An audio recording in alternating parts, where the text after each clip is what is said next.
इचलकरंजी इस्लामपूर इथं स्थानिक गुन्हे अन्वेषण शाखेची धडक कारवाई. विनापरवाना पिस्टल व 2 जिवंत काडतुसांसह एकाला अटक.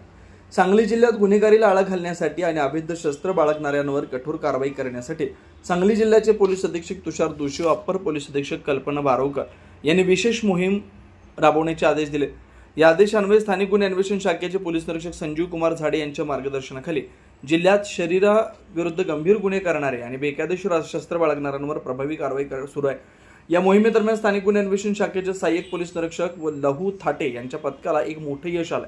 पथकातील पोलीस अंमलदार अरुण पाटील आणि सूरज थोरात यांना गोपनीय बातमीदारामार्फत खात्रीशीर माहिती मिळाली की ईश्वरपूर येथील उदय चौक भागात एक निळा शर्ट घातलेला इसम संशयास्पदरीत्या थांबला.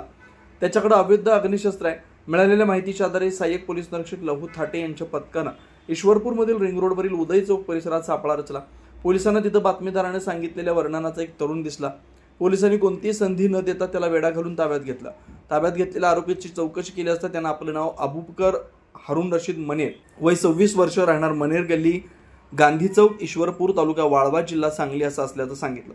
पंचासमक्ष आरोपी अबूबकर मनेर याची अंगझडती घेतली असता त्याच्या पॅन्टच्या डाव्या बाजूला कमरेला खोचलेलं एक पिस्टल आणि मॅगझिनमध्ये 2 जिवंत काडतूस आढळून आली.